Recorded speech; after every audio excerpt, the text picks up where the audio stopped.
بسم اللہ الرحمن الرحیم۔ شروع اللہ کے نام سے جو بڑا مہربان نہایت رحم والا ہے۔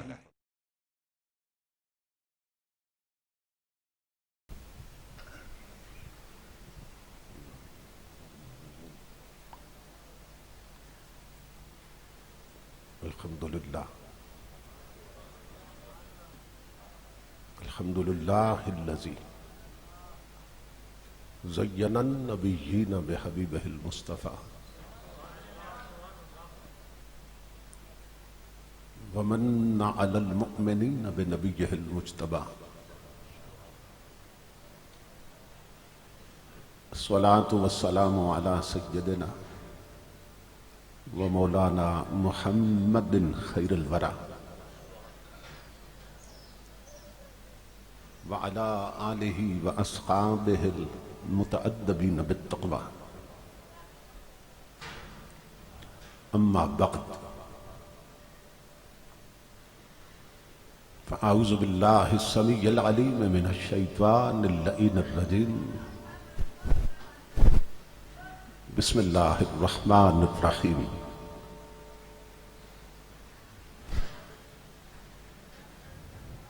فَإِنْ آمَنُوا بِمِثْلِ مَا آمَنْتُمْ بِهِ فَقَدِ اهْتَدَوْا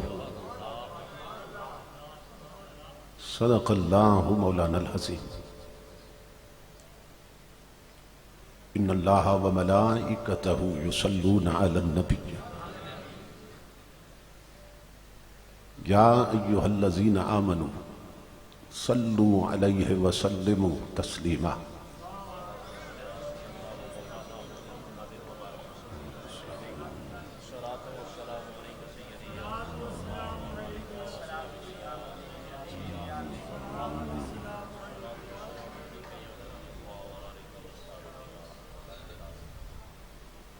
لائق صد احترام خطیب اسلام مجاہد ملت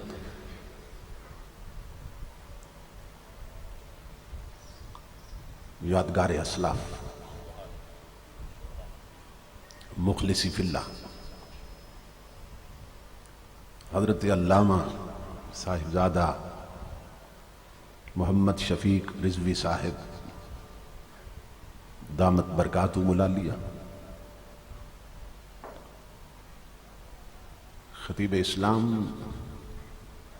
برادر عزیز حضرت علامہ کریم بخش رضوی صاحب زید مجدہ، دیگر معزز مشائخ و علماء کرام اور محترم حاضرین و سامعین،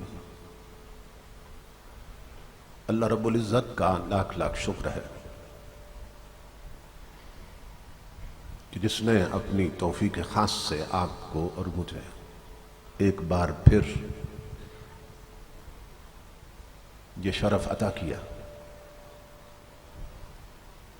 کہ ہم باہم مل بیٹھ کے اللہ اور اس کے محبوب بندوں کی بارگاہ میں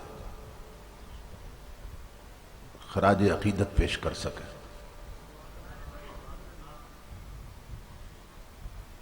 اور ان کے کردار اور ان کے احوال کی روشنی میں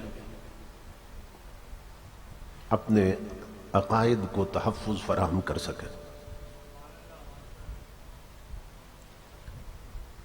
اس عظیم الشان پروگرام کے انعقاد پر جو ایک صدی پہ محیط ہے، میں آپ تمام حضرات کی خدمت میں دل کی اتھا گہرائیوں سے ہدیہ تبریک و تحسین پیش کرتا ہوں اور دعا کرتا ہوں کہ اللہ رب العزت دینی خدمت کی یہ سعادت جو آپ کو اس نے عطا کر رکھی ہے، قیامت تک آپ کی آنے والی نسلوں میں جاری و ساری رکھے۔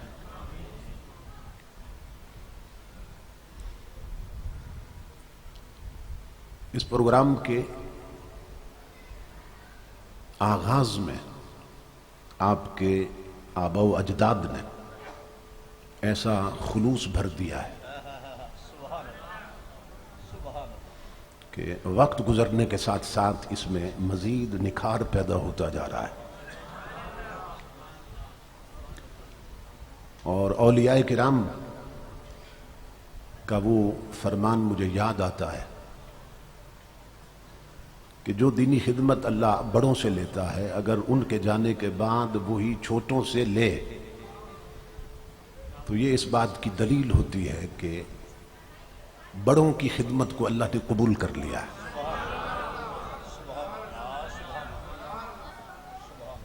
میں اپنے برادر عزیز مجاہد اہل سنت حضرت مولانا عتیق الرحمن صاحب اور برادر محترم جناب سجاد صاحب کا شکر گزار ہوں کہ یہاں پہنچنے تک جن کی محبت شامل حال رہی۔ میرے ذمہ جو عنوانات لگا گئے ہیں وہ ایک ہے حضور سیدنا امام حسن رضی اللہ تعالیٰ عنہ کا مقام، اور ایک ہے حضرت امیر معاویہ رضی اللہ تعالیٰ عنہ آپ کا مقام۔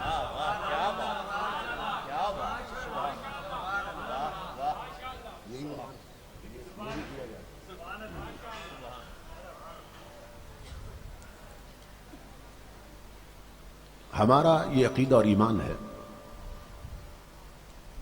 اور یہ عقیدہ ہمیں قرآن نے دیا ہے کہ نبی اکرم صلی اللہ تعالیٰ علیہ وآلہ وسلم کے ساتھ جس کو بھی نسبت ہو جاتی ہے، حضور کی نسبت اسے بے مثل اور بے مثال کر دیتی ہے۔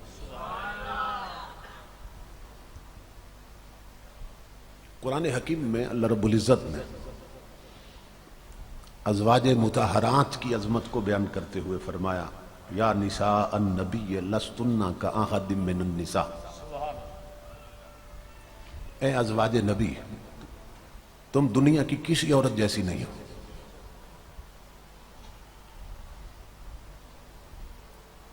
قرآن حکیم کی جو آیات ہیں ان سے جب مسائل کا استنباط ہوتا ہے اور استخراج ہوتا ہے تو اس کے 4 طریقے ہیں۔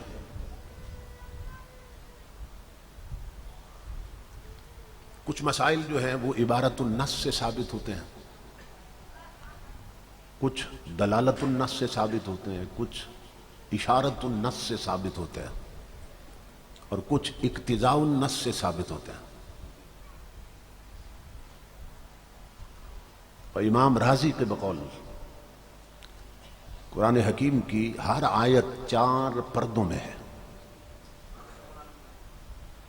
اس کے 4 آسپیکٹس ہیں اور 4 پہلو ہیں، تو آپ نے ان کی تقسیم یوں کی ہے: العبارات والاشارات واللطائف اور والحقائق۔ اور آپ فرماتے ہیں کہ العبارات للعوام، قرآن حکیم کی جب آپ عبارت پڑھتے ہیں، متن پڑھتے ہیں قرآن حکیم کا، پھر اس کا ترجمہ پڑھتے ہیں، تو جو ترجمہ پڑھ کے ہر عام بندے کو بات سمجھ میں آتی ہے وہ ہے عبارت النص۔ تو امام رازی فرماتے ہیں کہ العبارات للعوام، یہ عام لوگوں کے لیے عبارت ہے قرآن حکیم کی، اور ترجمہ ہے جو پڑھتے ہیں اور سمجھ آتے ہیں۔ لیکن اس کے بعد جو پردہ اٹھتا ہے تو وہ فرماتے ہیں والاشارات للخواص، کہ جب پہلا پردہ اٹھتا ہے اور نیچے سے حقیقت ظاہر ہوتی ہے تو وہ جو اشارے ملتے ہیں ان آیتوں میں چھپے ہوئے اشارے اس پردہ کے ہٹنے سے، تو وہ کہتے ہیں کہ وہ عوام پر نہیں، وہ خاصوں پہ اٹھتے ہیں۔ پھر اس کے بعد پھر جب پردہ اٹھتا ہے اور کوئی حقیقت ظاہر ہوتی ہے تو وہ ہے واللطائف، اور آپ فرماتے ہیں واللطائف للاولیاء، جو باریک باتیں ہیں قرآن پاک کی آیتوں میں چھپی ہوئی وہ پھر ولیوں پہ ظاہر ہوتی ہیں۔ اور پھر جو چوتھا پرد ہے اور چوتھا حجاب اٹھتا ہے اور نیچے سے حقیقت ظاہر ہوتی ہے وہ ہے والحقائق، حقیقتیں۔ آپ فرماتے ہیں کہ العبارات للعوام والاشارات للخواص، واللطائف للاولیاء اور والحقائق للانبیاء. جو حقائق ہیں وہ نبیوں کے لیے، جو حقیقتیں ہیں وہ نبیوں کے لیے. تو قرآن پاک کی جو عبارت الناس ہے اس میں اللہ نے فرمایا کہ اے نبی کی ازواج، اے ازواج مطہرات، تم دنیا کی کسی عورت جیسی نہیں ہو. تو اس سے یہ مسئلہ اخذ کیا مفسرین نے کہ حضور کے ساتھ جس کو بھی نسبت ہو جائے وہ بے مثل اور بے مثال ہو جاتا ہے. یعنی یہ دلالت النص ہے. ازواج کو نسبت کی وجہ سے، حالانکہ ان کے خاندان میں اور بھی عورتیں تھیں جن خاندانوں سے وہ آئی تھی، لیکن اللہ رب العزت نے کیوں فرمایا کہ تم بے مثل ہو؟ تو بے مثلیت کی اللہ نے وجہ بتا دی. کس میں؟ نساء النبی کہہ کر، یا نساء النبی، اے نبی کی ازواج. تو چونکہ تمہاری نسبت ہے بے مثل کے ساتھ، اور میرا محبوب ایسا بے مثل ہے کہ جو اس کے ساتھ منسوب ہو جائے میرا حبیب اسے بھی بے مثل کر دیتا ہے. تو نبی اکرم صلی اللہ تعالی علیہ وآلہ وسلم کے جس طرح ازواج حضور کی بے مثل ہے قرآن کی روشنی میں، اسی طرح حضور کے اصحاب بھی بے مثل ہیں. اسی طرح حضور کے سسرال بھی بے مثل ہیں. اسی طرح امام الانبیاء کے داماد بھی بے مثل ہیں. کیونکہ جس جس کو نسبت ہوگی حضور کے ساتھ، اللہ رب العزت فرماتا ہے محبوب کے سبب سے وہ چیز بے مثل ہوتی جائے گی. تو یہ جو بے مثل ہے حضور کی نسبت کے سبب سے، حضور کی آن اور حضور کے اصحاب، اللہ رب العزت نے ہمیں یہ فرمایا قرآن میں کہ اگر ایمان لانا ہے تم نے تو ان جیسا ایمان لاؤ. فَإِنْ آمَنُوا بِمِثْلِ مَا آمَنْتُمْ بِهِ فَقَدْ اهْتَدَوْا. اے بعد میں آنے والوں، اگر مومن بننا ہے تو صدیق اکبر جیسا بنو، فاروق اعظم جیسا بنو، عثمان غنی جیسا بنو، حضرت شیر خدا جیسا بنو. اگر ایمان لانا ہے تو حضرت امیر معاویہ جیسا لاؤ. اگر مومن بننا ہے تو حضور کی آل جیسے بنو، حضور کے اصحاب جیسے بنو. یعنی یہ جو فرمایا نا کہ اگر ایمان لانے والے تمہارے جیسا ایمان لائیں تو تمہارے سے مراد آل بھی ہے اور اصحاب بھی ہے. اور میں یہ سمجھا چکا ہوں آپ کو پچھلے خطاب میں، غالباً پچھلے سال کے خطاب میں، کہ کوئی حضور کے زمانہ ظاہری کا، آقا کے خاندان کا فرد اس وقت تک آل بن ہی نہیں سکتا تھا جب تک کلمہ پڑھ کے پہلے صحابی رسول نہ بنے. تو جب ہم صحابی کہتے ہیں نا تو آل اس میں شامل ہوتی ہے. اللہ رب العزت فرماتا ہے کہ بعد میں آنے والے اگر تمہارے جیسے مومن بن جائیں تو پھر ہم گارنٹی دیتے ہیں وہ ہدایت پا گئے، ہدایت پا گئے. اب امام الانبیاء کے غلاموں، جب ان جیسا ایمان اللہ کو مطلوب ہے تو پھر دیکھنا یہ ہے کہ ان کے آپس کے تعلقات کیسے تھے، کیونکہ آپس کے تعلقات بھی ان کے ایمان کا حصہ تھے. کیونکہ مومن کی زندگی کا کوئی بھی عمل ایسا نہیں ہوتا جو ایمان اور اسلام سے خارج ہو سکے. نبی اکرم صلی اللہ تعالی علیہ وآلہ وسلم فرماتے ہیں مومنوں کی پہچان بھی حضور نے، تری المؤمنین فی تراہمہم وتوادہم وتعاطفہم کمثل الجسد. امام الانبیاء فرماتے ہیں کہ تم میری امت کے مومنوں کو ہر دور میں دیکھو گے، قیامت تک مومنوں کی علامت بتا دی ہوگی کہ وہ مودت کرنے میں، وہ محبت کرنے میں، وہ ایک دوسرے سے الفت کرنے میں، ایک دوسرے پر مہربانی کرنے میں ایسے ہوں گے جیسے ایک جسم ہوتا ہے. یہ حدیث رسول ہے. کہ مومنوں کی پہچان یہ ہے آپس میں محبت کرنے میں، مودت کرنے میں، توادہم مودت کرنے میں، اور ایک دوسرے پر مہربان ہونے میں، ایسے جیسے ایک جسم ہوتا ہے۔ اب دیکھیں نا، درد اگر سر میں ہو تو ساری رات آپ سو نہیں سکتے۔ امام الانبیاء کی یہ مثال کتنی بلیغ ہے کہ میری پوری امت کے مومن ایک جسم کی طرح ہیں۔ کیوں؟ کہ درد تھا پاؤں میں، درد تھا سر میں، آنکھ میں نہیں تھا، مگر اس سر کے درد کے سبب سے ساری رات جاگتی آنکھ بھی رہی ہے۔ یہ مثال دی حضور علیہ الصلوۃ والسلام۔ اب آنکھ کہتی بھائی مسئلہ تو پاؤں کا ہے نا، درد کا، مجھے تو درد نہیں ہے، میں تو سو جاؤں، مرگا نہیں ہے۔ درد ہو ساتھی کو اور میں سو جاؤں، یہ نہیں ہو سکتا۔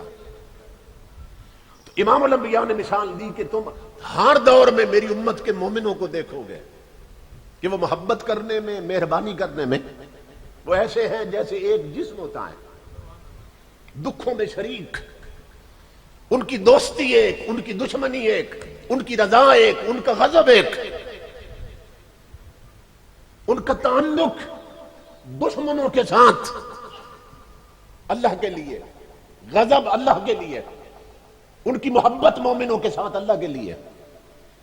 پھر ایک اور مقام پہ اللہ نے فرمایا محمد الرسول اللہ والذین معہ، محمد اللہ کے رسول ہیں اور جو وہ محبوب کے ساتھ رہتے ہیں۔ یہ ساتھ والے، اس میں اصحاب بھی اور آل بھی، وہ جو یار کے ساتھ رہتے ہیں، کون؟ اصحاب بھی ساتھ رہتے ہیں، آل بھی ساتھ رہتی ہے۔ اللہ رب العزت فرماتا ہے کہ ان کا کردار کیا ہے، ان کے کردار، ہمیں تو یہ حکم دیا نا کہ مومن جو ہیں محبت کرنے میں ایک جسم کی طرح ہوتے ہیں، لیکن اللہ رب العزت نے ان کے سے اصحاب اور آل کے باہمی کردار پر سند دے دی قرآن میں۔ اللہ رب العزت نے فرمایا اشداء علی الکفار رحماء بینہم، کہ یہ جو محبوب کی سنگت میں رہتے ہیں نا، آل اور اصحاب، ان کا کردار یہ اللہ فرماتا ہے یہ کافروں پہ سخت ہیں اور آپس میں محبت کرتے ہیں۔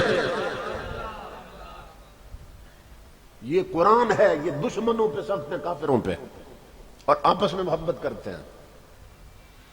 اب امام الانبیاء کے غلاموں، اگر کوئی شخص کہے اللہ ایک نہیں دو ہے تو مومن ہے یا کافر ہے؟ کیوں کافر ہے؟ اس لیے کہ قرآن کا انکار کر رہا ہے۔ قرآن کہتا ہے اللہ ایک ہے اور وہ کہتا ہے اللہ دو ہے، یعنی انکار قرآن کے سبب سے وہ کافر ہو گیا۔ اسی طرح قرآن میں اللہ فرماتا ہے محمد الرسول اللہ، محمد اللہ کے رسول ہے۔ کوئی کہے محمد اللہ کے رسول نہیں ہے، وہ کافر ہو جائے گا۔ کیوں؟ قرآن کا منکر۔ اسی طرح قرآن کہتا ہے وَلَٰكِن رسول اللہ وَخَاتَمَ النَّبِيِّينَ، وہ صرف رسول نہیں ہے، وہ آخری نبی ہیں، ان پر نبوت ختم ہو گئی۔ جو کہے مرزا قادیانی بھی نبی ہے وہ کافر ہو گیا۔ کیوں؟ کہ قرآن کا منکر ہے۔ اسی طرح قرآن کہتا ہے اِذْ يَقُولُ لِصَاحِبِهِ لَا تَحْزَنْ، صدیق وہ صحابی ہے جس کا صحابی ہونا اللہ نے آیت میں ثابت کیا۔ تو جو کہے ابو بکر صحابی نہیں، وہ بھی کافر ہے، کیونکہ قرآن کا منکر ہو چکا۔ اللہ نے فرمایا یار کے جو قرب والے ہیں، معیت والے ہیں، وہ آل ہیں یا اصحاب، یہ کافروں پہ سخت ہیں اور آپس میں محبت کرتے ہیں۔ جو بدبخت کے آل اور اصحاب دشمنی کرتے تھے وہ بھی کافر ہے، کیونکہ قرآن کا انکار کر رہا ہے۔ قرآن بتا رہا ہے یہ آپس میں محبت کرتے ہیں، قرآن کہتا ہے یہ آپس میں مہربانی کرتے ہیں۔ تو امام الانبیاء کے غلاموں، یہی سبب ہے جو آیت میں نے خطبہ میں تلاوت کی، اس میں اللہ رب العزت فرما رہا ہے کہ میرا بندوں سے مطالبہ ہے کہ اگر مومن بننا ہے تو حضور کی آل جیسے بنو، حضور کے صحابیوں جیسے بنو، اور آپس کے تعلقات ایسے رکھو جیسے آل اور اصحاب آپس میں تعلق رکھتے تھے۔ جس طرح ان کی محبتیں تھیں، اللہ فرماتا ہے مجھے ایسی محبت مطلوب ہے۔ جس طرح ان کی مہربانیاں تھیں، مجھے ایسی مہربانی مطلوب ہے۔ ان کا کردار یہ بتایا کہ وہ کافروں پہ سخت ہے، کون؟ حضور کی معیت والے، اصحاب رسول جس میں آل بھی شامل ہے، یہ کافروں پہ سخت ہے اور مومنوں پر مہربان، مومنوں پر مہربان ہے۔ اب یہ کامن سینس کی بات ہے، ہر بندہ سمجھ سکتا ہے کہ جب اصحاب رسول کافروں پہ سخت تھے تو بدلے میں کافروں نے بھی تو ان سے دشمنی کرنی تھی نا۔ یہ تو ہو نہیں سکتا تھا کہ یہ کافروں پر سخت ہوں اور کافر ان کے لیے نرم ہو جائیں، یہ تو نہیں ہو سکتا۔ تو اس کا ری ایکشن یہی ہونا تھا کہ جب اصحاب رسول کافروں پہ سخت ہیں تو کافر بھی ان پر سخت، اور جب اصحاب رسول مومنوں پہ نرم ہیں تو مومن بھی ان کے محب۔ یہ کامن سینس کی بات ہے، سب کو سمجھ آئے۔ تو امام الانبیاء کے غلاموں بتانا یہ چاہتا ہوں، 15 صدیوں پہ محیط پوری تاریخ دیکھ لو، کافر صحابہ پہ سخت ہیں، مومن صحابہ سے محبت کرتے ہیں۔ قرآن بتا رہا ہے، اور 15 صدیوں کی تاریخ دیکھو، کافروں کی بھی نسل چلی اور مومنوں کی بھی نسل چلی، اور آج بھی تم دیکھ رہے ہو کافروں کی نسل صحابہ سے نفرت کرتی ہے، مومنوں کی نسل صحابیوں سے پیار کرتی ہے۔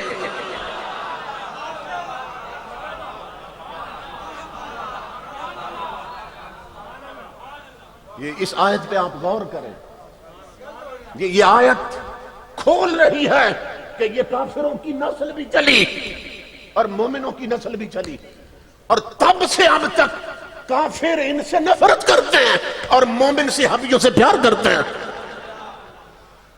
تو قرآن نے فیصلہ دے دیا کہ مومنوں کا کردار کیا ہوتا ہے اصحاب رسول کے لیے، اور کافر کا کردار کیا ہوتا ہے اصحاب رسول کے لیے۔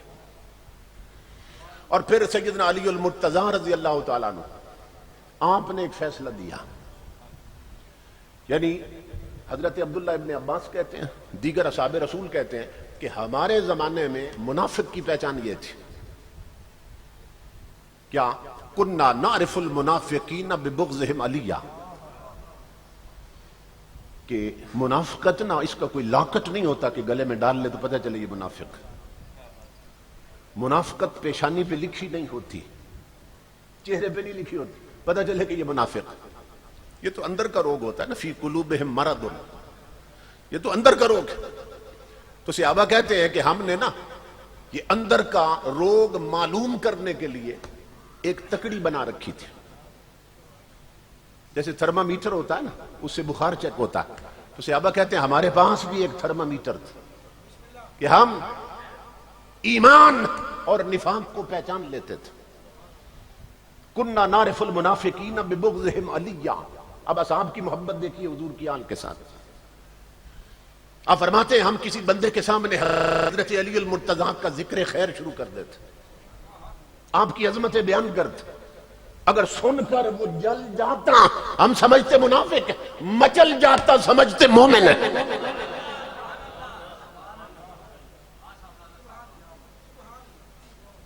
جل جاتا سمجھتے منافق ہے، اور ذکر علی المرتضیٰ سن کر مچل جاتا اور چہرہ کھل اٹھتا گلاب کی طرح، ہم سمجھتے یہ مومن ہے۔ اب علی المرتضیٰ نے دیکھا کہ میری ذات کی محبت انہوں نے تکڑی بنا دی ہے،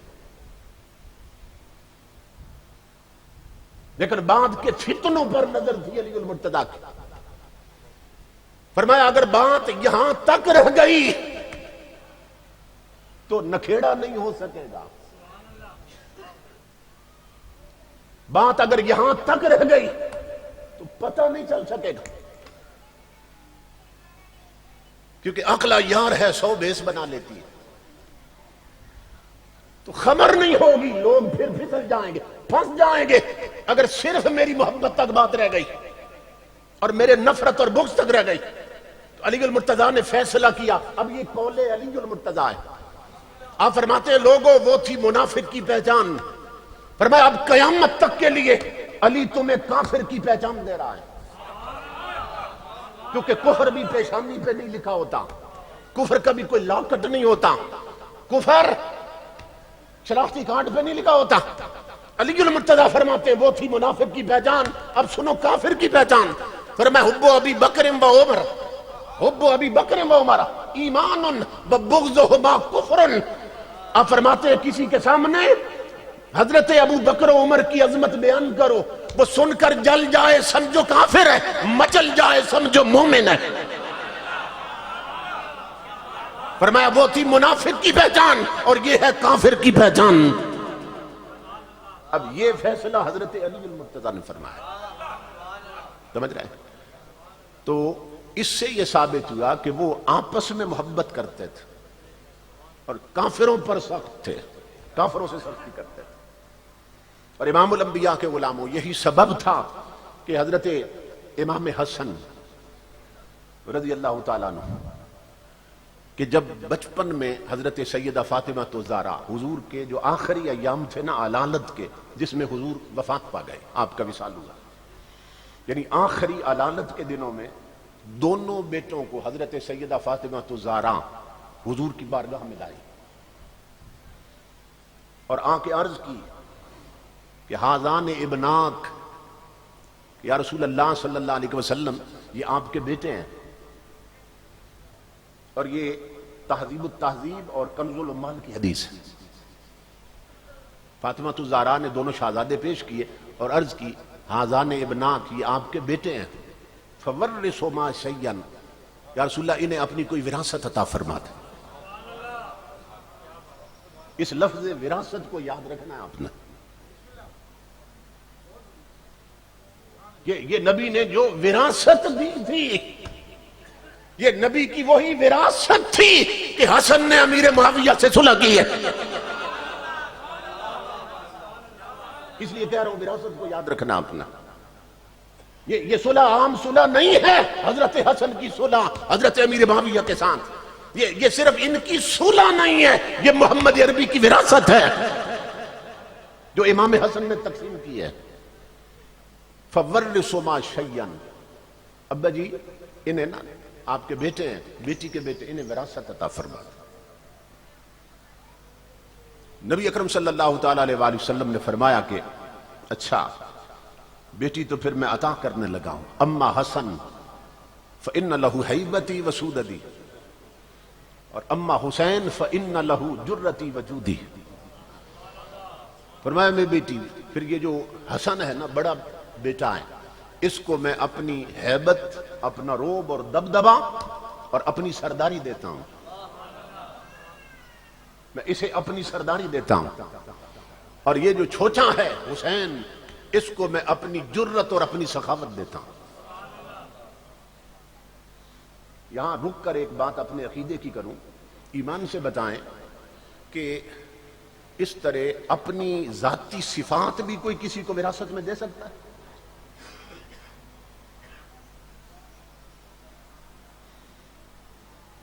ٹھیک ہے نا، یہ جرت اللہ کی طرف سے عطا کردہ ہوتی ہے. ضروری نہیں کہ باپ بہادر ہو تو بیٹا بھی بہادر ہو. اللہ نے مختلف صفات رکھی ہر بندے کی. تو حضرت فاطمہ عرض کر رہی ہیں اپنی صفات میں سے انہیں عطا کریں. تو حضرت فاطمہ الزہرا حضور کی امت کو یہ عقیدہ دے رہی ہیں کہ میرے ابا جان کو مجبور مت سمجھو، بے اختیار مت سمجھو، یہ جس کو چاہے جیسا بنا سکتے ہیں. اسی لیے عرض کر رہی ہیں ابا جی انہیں اپنی وراثت عطا کریں، اپنی خوبیوں میں سے، اپنی کوالٹیز میں سے. اللہ رب العزت نے جو آپ کو خاصیتیں عطا کی ہیں ان میں سے بچوں کو عطا کریں. اب وہاں نہ تو تھی نہیں، تو امام الانبیاء نے فرمایا حسن کو میں اپنی ہیبت اور اپنی سرداری دیتا ہوں وراثت کے طور پہ، اور حسین کو اپنی جرت اور سخاوت دیتا ہوں. امام الانبیاء کے غلاموں پھر یہی سبب تھا کہ امام حسن نے وہ وراثت پھر تقسیم کی اور حضرت امیر معاویہ سے انہوں نے صلح کر لی.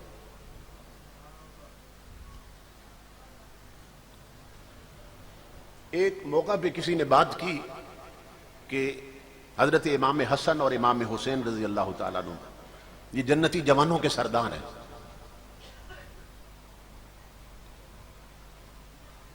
اور حدیث پاک ہے الحسن والحسین سیدا شباب اہل الجنہ، حسن اور حسین جنتی جوانوں کے سردار. تو اس پر علماء یہ بیان کرتے ہیں کہ جو انہیں سردار نہ مانے، علماء یہ نقطہ بیان کرتے ہیں، اور میں پھر اس سے اگلا نقطہ بیان کرنے لگا. علماء یہ نقطہ بیان کرتے ہیں کہ جو اب یہ جنتی جوانوں کے سردار ہیں، جو انہیں اپنا سردار حسن و حسین کو نہ مانے وہ جنتی ہو نہیں سکتا. سمجھ رہے؟ جنتی وہی ہے جو انہیں اپنا سردار مانے. ٹھیک ہے؟ تو کسی نے رکا لکھ دیا کہ ہم بھی، کسی بد مذہب نے رکا لکھ دیا کہ ہم بھی اس کا مطلب جنتی ہیں، کہ ہم انہیں جنت والوں کا سردار مانتے ہیں. ان کا اس کا مطلب یہ ہے ہم بھی جنتی ہیں. کسی بد مذہب نے رکا لکھا کہ ہم امام حسن کو جوانوں کا سردار مانتے ہیں، جنتی جوانوں، اور امام حسین کو بھی سردار مانتے ہیں. میں نے کہا تم جنتی نہیں ہو سکتے، تم انہیں سردار مان کر بھی جنتی نہیں ہو سکتے. کیوں؟ اس لیے کہ تم حسن کو سردار مانتے ہو، اس کی سرداری نہیں مانتے ہو. تو بات سمجھ آ گئی؟ تم نے حسن کو سردار مانا، اس کی سرداری نہیں مانی. اگر حسن کی سرداری مانی ہوتی تو جس سے حسن نے صلح کی ہے تم جنگ کیوں کر رہے ہو؟ جس سے حسن نے محبت کی ہے تم بکواس کیوں کر رہے ہو؟ جس کی حسن حسین نے بیعت کی ہے تم اس پر تان کیوں کر رہے ہو؟ اس کا مطلب یہ ہے تم حسن کو سردار مانتے ہو مگر فاطمہ کے بڑے بیٹے کی سرداری نہیں مانتے. تو یہ صرف اہل سنت ہیں جو دونوں کو سردار بھی مانتے ہیں، دونوں کی سرداری بھی مانتے ہیں. یہ صرف ہم اہل سنت. تو حضرت امام حسن نے حضرت امیر معاویہ سے صلح کی، اور اس حدیث کے راوی بخاری شریف میں حضرت ابو بکر صدیق رضی اللہ تعالیٰ. آپ تصور کریں کہ اتنی محبت ہے، کیونکہ رحماء بینہم ہیں، آپس میں محبت کرتے ہیں. آپ ہماری سیاستہ کی کتابیں اٹھا لیں کہ اصحاب رسول کی عظمت کی اکثر روایتیں آل رسول بیان کر رہی ہیں، اور آل رسول کی عظمت کی اکثر روایتیں اصحاب رسول بیان کر رہے ہیں.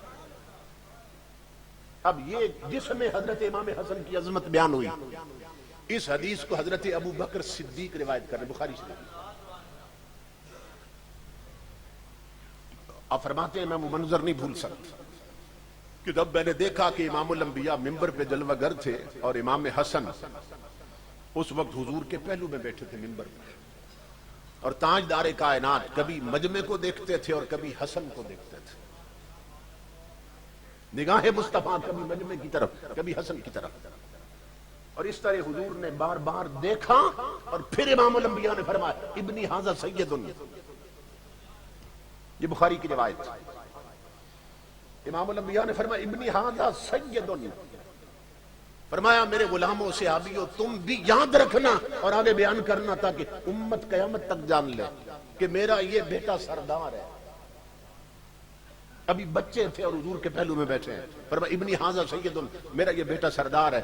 اور سرداری کی علامت کیا ہے؟ لعل اللہ ان یصلح بہ بین فئتین من المسلمین. ایک اور روایت میں ہے بین فئتین عظیمتین من المسلمین. صدیق اکبر فرماتے ہیں کہ امام الانبیاء نے اعلان کیا منبر پر کہ میرا یہ بیٹا سردار ہے، اور سرداری کی علامت یہ ہے کہ یہ مسلمانوں کے دو عظیم گروپوں میں صلح کروائے گا.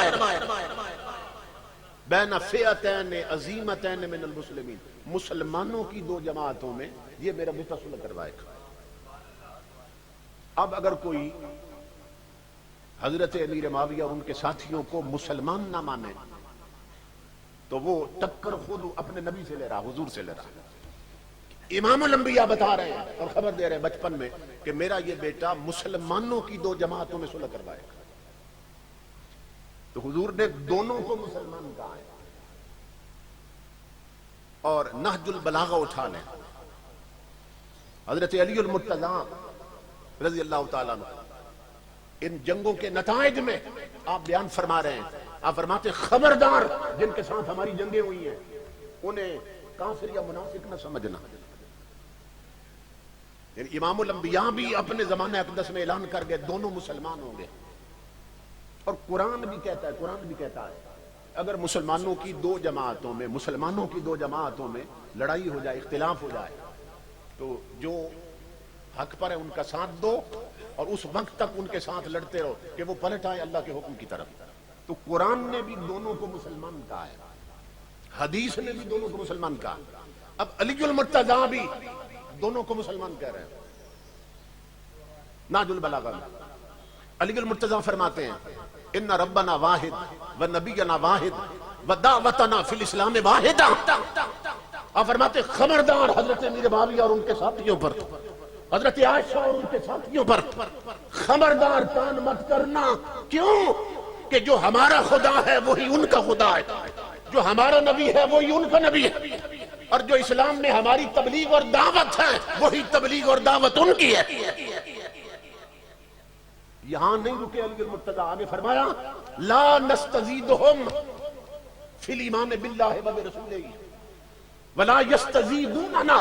فرمایا سنو، نہ ایمان میں وہ ہم سے بڑے ہوئے ہیں نہ ایمان میں ہم ان سے بڑے ہوئے ہیں، کیونکہ ہمارا رب بھی ایک، ہمارا نبی بھی ایک، ہماری دعوت، ہمارا دین ایک، اور ہمارا ایمان بھی ایک درجے میں ہے۔ یہ حضرت علی مرتضیٰ فرما رہے ہیں۔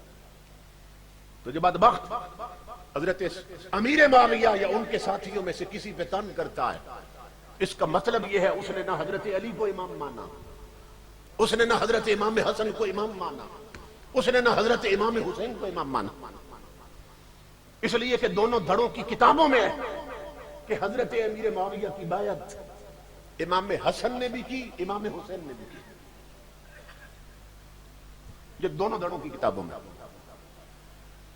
حضرت امیر معاویہ نے انہیں بلایا اپنے پاس شہزادوں کو، اور پورے پروٹوکول کے ساتھ ان کے لیے اسپیشل خطیب جمع کیے گئے تھے، بڑی شخصیات آ رہی ہیں، رسول اللہ کے نوازے آ رہے ہیں، اس لیے عوام نہ ہو زیادہ، خطبہ علماء اکٹھے کیا آپ نے، اور وہاں پھر جب یہ پہنچے تو حضرت امیر معاویہ نے حضرت امام حسن سے فرمایا قم فبایع، حسن اٹھی اور میری بیعت کیجیے، یہ دونوں دھڑوں کی کتابوں میں۔ فقام فبایع، امام حسن اٹھے اور بیعت کی۔ وقال للحسین، اور پھر آپ نے امام حسین سے فرمایا قم فبایع، حسین اٹھی اور میری بیعت کیجیے۔ بڑے مجمع میں خطیبوں کے اجتماع میں فقام فبایع، امام حسین بھی اٹھے اور حضرت امیر معاویہ کے ہاتھ پہ بیعت کی۔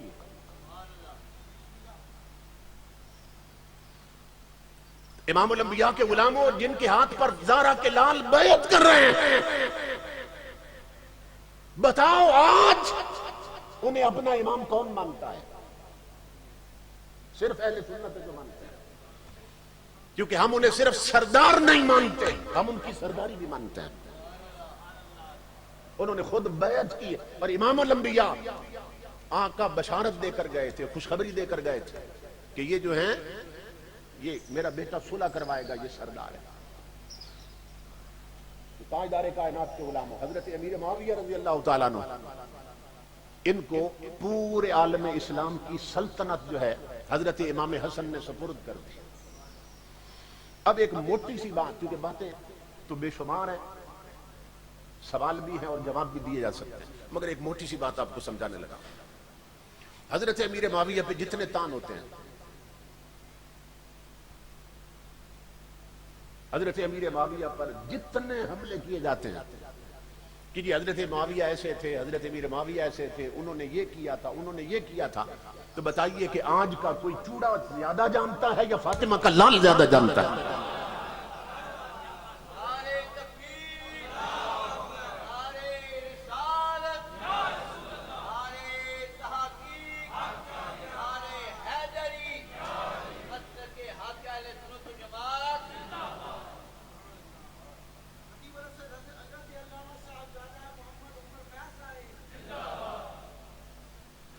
یعنی یہ تان ہوتا ہے کہ وہ حضرت علی المرتضیٰ کو معاذ اللہ برا بلا کہتے تھے۔ آج ہمارے باپ کو کوئی برا بھلا کہے ہم سر کٹوا سکتے ہیں، اس کے ہاتھ میں ہاتھ نہیں دے سکتے ہیں۔ تو تم نے امام حسن اور حسین کی غیرت کو کیا سمجھا ہے نادانو، کہ حضرت امیر معاویہ ان کے والد کو گالیاں دیں اور برا بھلا کہیں اور دونوں شہزادے پھر ان کی بیعت کر لیں۔ ان کا بیعت کرنا ثابت کر رہا ہے کہ وہ حضرت امیر معاویہ کو سچا سمجھتے تھے، صحابی رسول سمجھتے تھے، حق پر سمجھتے تھے، اس لیے ان کی بیعت کی انہوں نے۔ دیکھو نا، جب امام حسن کے پاس لاکھوں کی فوج تھی اور آپ نے حضرت امیر معاویہ سے صلح کر لی، لاکھوں کی فوج تھی آپ کے پاس اور ہر بندہ سر کٹانے کے لیے تیار تھا، جب لاکھوں کی فوج تھی امام حسن نے حق دیکھا تو صلح کر دی، جنگ نہیں کی، اور ادھر لاکھوں کی فوج نہیں تھی، صرف 72 تھے، حسین نے ناحق دیکھا تو 22,000 سے ٹکرا گیا۔ ان کی جرت اور غیرت کا تو یہ حال ہے۔ تو حضرت امیر معاویہ رضی اللہ تعالیٰ عنہ یہ کوئی چھوٹے موٹے انسان نہیں ہے، امام الانبیاء کے غلاموں، یہ حضرت امیر معاویہ، اب ان کا سلسلہ نسب سنیں کہ آپ یہ کس نسب کے حامل ہیں۔ ان کا نام ہے معاویہ۔ اب اس نام پر بھی بہت سے لوگ بکواس کرتے ہیں کہ لفظ معاویہ جو ہے اس کا معنی یہ ہے، تو میں نے صرف ایک سوال کیا تھا، میں نے کہا تھا حضرت علی کے جو داماد ہیں، جن لوگوں کو حضرت علی نے اپنی بیٹیاں دے رکھی ہیں، ذرا ان کے نام تو بتاؤ، کیا نام ہے؟ لفظ معاویہ پر بکواس کرنے والے ظالم، حضرت علی کے ایک داماد کا نام ہی معاویہ ہے۔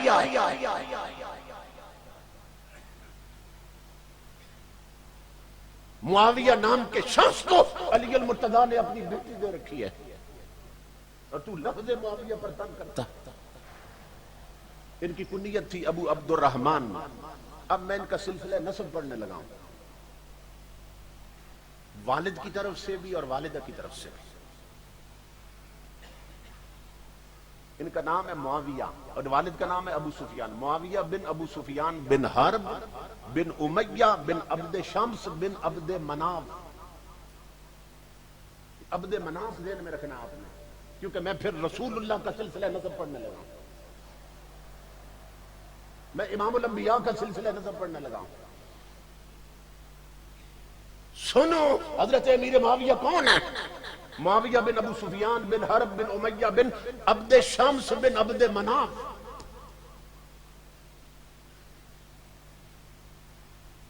پانچویں پشت میں ان کا دادا عبد مناف بنتا ہے، حضرت امیر معاویہ کا پانچویں پشت میں ان کا جو دادا ہے وہ عبد مناف بنتے ہیں۔ اب والدہ کی طرف سے ان کا سلسلہ نسب پڑھنے لگا ہوں۔ حضرت امیر معاویہ کی والدہ کون ہے؟ فرمایا معاویہ بن ہند، والدہ کا نام ہے ہند، ہندہ بھی کہتے ہیں لوگ۔ معاویہ بن ہند بنت عتبہ بن ربیہ بن عبد شمس بن عبد مناف۔ یہ عبد مناف ہے نا ذہن میں؟ امام الانبیاء کے غلام، باپ کی طرف سے بھی پانچواں دادا عبد مناف حضرت امیر معاویہ، اور والدہ کی طرف سے بھی حضرت امیر معاویہ جو پانچواں نانا ہے وہ عبد مناف بن رہا ہے۔ اب میں محمد عربی کا سلسلہ نسب پڑھنے لگا ہوں۔ حضرت محمد صلی اللہ علیہ وسلم بن عبداللہ بن عبد المطلب بن ہاشم بن عبد مناف، جو والد کی طرف سے حضرت امیر معاویہ کا پانچواں دادا ہے، وہ والد کی طرف سے محمد عربی کا چوتھا دادا ہے۔ یہ کوئی حضرت امیر معاویہ کوئی کمی خاندان سے نہیں تھے، حضرت امیر معاویہ کوئی پست خاندان کے نہیں ہیں۔ امام الانبیاء کے ساتھ پانچویں پشت میں باپ اور ماں کی طرف سے امیر معاویہ کا رشتہ مصطفیٰ سے مل جاتا ہے۔ جو حضور کے چوتھے دادا ہیں وہ ان کے پانچویں دادا بنتے ہیں۔ یہی سبب ہے کہ تاجدار کائنات نے فرمایا، حضور نے فرمایا من زوجنی، اور یہ لوامع التنزیل، یہ دوسرے دڑے کی تفسیر کی کتاب لوامع التنزیل، اس میں امام الانبیاء نے فرمایا من زوجنی وتزوج منی من الامت احد لا يدخل النار سألت ربی عن ذلک ووعدنی ربی۔ امام الانبیاء فرماتے ہیں کہ میں نے اپنے رب سے سوال کیا تھا اور میرے رب نے سوال کے بدلے میں پھر مجھ سے وعدہ فرما لیا۔ میں نے سوال کیا تھا، مولا جو مجھے اپنی بیٹی دے، جو مجھے اپنی بیٹی دے وہ بھی جہنم نہ جائے، جسے میں اپنی بیٹی دوں وہ بھی جہنم نہ جائے، جسے میں رشتہ دوں اسے بھی جنتی بنا دے، اور جو مجھے رشتہ دے اسے بھی جنتی بنا دے۔ آقا کیا فرماتے ہیں، میں نے رب سے وعدہ کیا، وَوَعَدَنِي رَبِّي، میرے رب نے مجھ سے وعدہ کر لیا کہ جیسا تو فرماتا ہے ایسے کریں گے محبوب۔ تو تاجدار کائنات کے داماد بھی جنتی ہیں، محمد عربی کے سسرال بھی جنتی ہیں، خود تاجدار انبیاء نے فرمایا۔ تو تاجدار کائنات کے غلاموں، حضرت امیر معاویہ رضی اللہ تعالیٰ عنہ، اب میں حضور صلی اللہ علیہ وسلم کی ایک حدیث سنانے لگا ہوں، آپ کا ایمان تازہ ہو جائے گا کہ تاجدار کائنات کس طرح حضرت امیر معاویہ کی عظمت بیان کرتے رہے۔ امام الانبیاء فرماتے ہیں الامناء ثلاثہ، یہ آپ سنتے رہتے ہیں نا بھئی جبرائیل کیا ہے، جبرائیل امین، لفظ امین بولتے ہیں حضرت جبریل کے ساتھ، جبریل کیا ہے، امین۔ تمہارے میرے نبی اعلان فرما رہے ہیں، لوگوں سنو، امین صرف جبریل نہیں، امین تین ہے، الامناء ثلاثہ۔ امام الانبیاء فرماتے ہیں امین تین ہیں۔ صحابہ نے پوچھا آقا کون سے، فرمایا جبرائیل وانا و معاویہ۔ فرمایا سنو میرے امتیو، امین جبریل بھی ہے جو وہی لایا ہے، امین مصطفیٰ بھی ہے جس پر لایا ہے، امین معاویہ بھی ہے جس نے لکھی ہے۔ تمہارے میرے آقا حضرت امیر معاویہ کو امین فرمائیں، اور کوئی بدبخت انہیں خائن کہتا پھرے تو اس کی چکر حضرت امیر معاویہ سے نہیں، خود رسول خدا سے ہے، اور پھر دیکھ لے تو اس کا انجام کیا ہوتا ہے۔ ایک اور حدیث میں حضور نے فرمایا ان اللہ اتمنا علی وحیہ جبریل وانا ومعاویہ۔ یہ سنیں غور سے، ان اللہ اتمنا علی وحیہ جبرائیل وانا ومعاویہ۔ امام الانبیاء فرماتے ہیں اللہ رب العزت نے اپنی وحی پر، اپنے قرآن پر جبریل کو بھی امین بنایا، مجھے بھی امین بنایا، میرے معاویہ کو بھی امین بنایا۔ یہ خود حضور شاہ نے بیان کر رہا ہے۔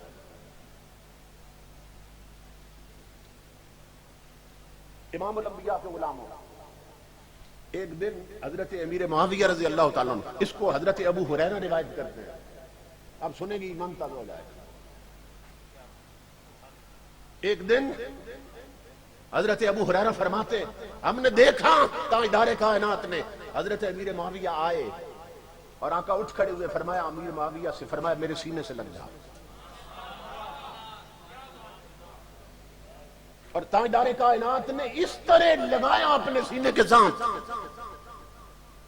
کہ سر سے پاؤں تک حضرت امیر معاویہ حضور کے ساتھ لگے تھے، کیونکہ آج خاص بات ہونے لگی تھی۔ امام الانبیاء نے فرمایا معاویہ مجھے بتا تیرے جسم کا کون سا حصہ میرے ساتھ لگ رہا ہے؟ حضور نے فرمایا معاویہ، حضرت معاویہ بتا معاویہ تیرے جسم کا کون سا حصہ مجھے لگ رہا ہے؟ میں نے عرض کی وجہ ہی یا رسول اللہ میرا چہرہ لگ رہا آپ کا۔ نہیں، آقا نے چہرہ پکڑ کر بھی ساتھ لگایا ہوا تھا، چہرہ لگ رہا ہے آپ کی جسم اقدس کے ساتھ۔ امام الانبیاء نے فرمایا وقاہ اللہ النار،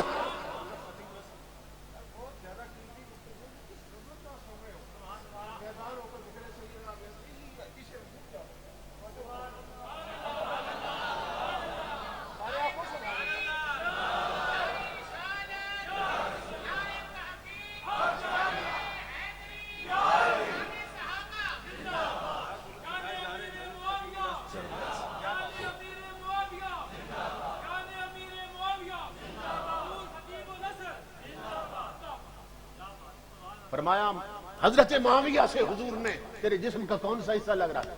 اب لگایا ہوا سارا تھا، سارا چہرہ بھی لگا لیا سینے۔ امام الانبیاء نے فرمایا کون سا حصہ لگ رہا ہے؟ عرض کی آقا وجہی، میرا چہرہ لگ رہا ہے۔ فرمایا وقاہ اللہ النار، معاویہ کچھ خبری سن لے، تیرے چہرے کو اللہ نے جہنم پہ حرام کر دیا۔ تیرا چہرہ بچا لیا اللہ نے جہنم سے۔ یہ خوشخبری دینے کے بعد امام الانبیاء نے فرمایا معاویہ تیرے جسم کا کوئی اور حصہ بھی لگ رہا ہے مجھے۔ اب حضور نے نا چہرہ چھوڑ کر سینہ لگا لیا تھا اپنے ساتھ، اب حضور نے سینہ لگا لیا تھا سینے کے ساتھ۔ عرض کی آقا صدری، میرا سینہ لگ رہا ہے۔ امام الانبیاء نے فرمایا فشاہ اللہ علما و ایمانا و نورا، تیرا سینہ لگا ہے مصطفیٰ کے سینے کے ساتھ معاویہ، تو رب نے اسے علم سے بھی بھر دیا، نور سے بھی بھر دیا، ایمان سے بھی بھر دیا۔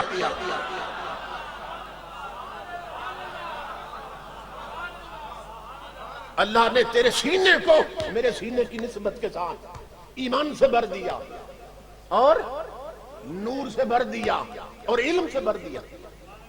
تین خوشخبریاں دی امام الانبیاء نے۔ پھر تاجدار کائنات نے چھوڑا اور پشت پکڑ کر ساتھ لگایا حضور نے۔ فرمایا معاویہ اب تیرے جسم کا کون سا حصہ مجھے لگ رہا ہے؟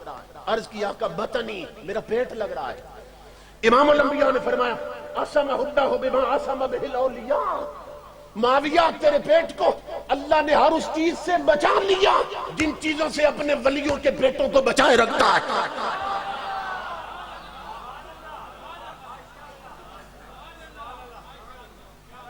اس کی شرح میں محدثین نے لکھا کہ پیٹ سے مراد کیا ہے کہ ہر چیز سے بچا لیا جس سے اپنے ولیوں کے پیٹوں کو بچا، یعنی ہر حرام شے سے تیرے پیٹ کو محفوظ کرتی،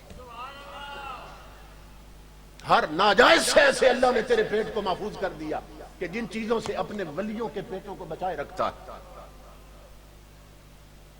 اور یہاں پھر سن لیں کہ حدیث رسول بتا رہی ہے حضرت امیر معاویہ ولی ہیں، اور حدیث رسول بتا رہی ہے من عاد لی ولیا فقد آذنتہ بالحرب۔ امام الانبیاء فرماتے ہیں، اللہ فرماتا ہے جس نے میرے ولی سے دشمنی کی وہ بدبخت سمجھ لے کہ میں رب اس کے خلاف اعلان جنگ کرتا ہوں۔ اللہ جنگ کرتا ہے پھر ان کے خلاف جو اللہ کے ولیوں سے دشمنی کرتے ہیں۔ امام الانبیاء کے غلام قربان جائیں، تاجدار کائنات نے پھر حضرت امیر معاویہ اور قریب کر کے پھر چمٹا لیا اپنے ساتھ۔ اب حضرت امیر معاویہ اس مقام پر پہنچ چکے تھے کہ جس مقام پر آپ کا یہ خوشخبری دینا چاہتے تھے۔ اب عطا دیکھیے حضور، امام الانبیاء نے فرمایا امیر معاویہ مجھے بتا تیرے جسم کا کون کون سا حصہ مجھے چھو رہا ہے؟ حالانکہ پہلے بات ہو چکی، تیرا چھو رہا ہے، سینہ چھو رہا ہے، پیٹ چھو رہا ہے، خوشخبری دے چکے تھے۔ اب امام الانبیاء اتنی دیر تک اپنے بازو میں لے رکھا ہے حضرت امیر معاویہ اور چمٹا رکھا ہے جسم سے۔ فرمایا معاویہ بتا اب جسم کا کون کون سا حصہ لگ رہا ہے؟ عرض کی آقا میں بات ختم کرتا ہوں، کلی یا رسول اللہ، آقا میرا پورا جسم آپ کے پورے جسم سے لگ رہا ہے۔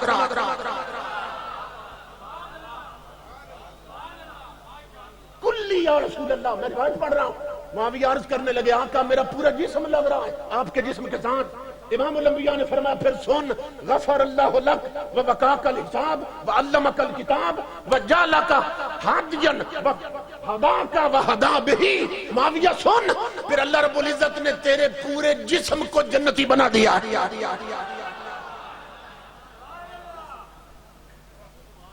اللہ نے سر سے پاؤں تک معاویہ تیری بخشت فرما دی ہے۔ غفر اللہ لک ووقاک الحساب، اور تیرا حساب نہیں ہوگا، تجھے رب نے حساب سے بچا لیا ہے کیونکہ تو میرے بازو میں ہے اور پورا جسم میرے جسم کے ساتھ لگا ہے۔ وعلمک الکتاب، اور قرآن کا میرا رب تجھے علم دے گا۔ وجعلک ہادیا، میرا رب تجھے ہادی بھی بنائے گا۔ وہداک، اور تجھے ہدایت یافتہ بھی بنائے گا۔ اور وہدا بہ، یہ تین لفظ ہیں، جعلک ہادیا، تجھے ہادی بھی بنائے گا، ومہدیا، ایک روایت میں وہداک، اور ہدایت یافتہ بنائے گا تجھے۔ وہدا بک، اور جو تیرے ساتھ لگ جائیں گے نا اللہ انہیں بھی ہدایت عطا فرما دے گا۔ یعنی معاویہ جو تیرے پیچھے چلیں گے اللہ انہیں بھی ہدایت عطا فرما دے.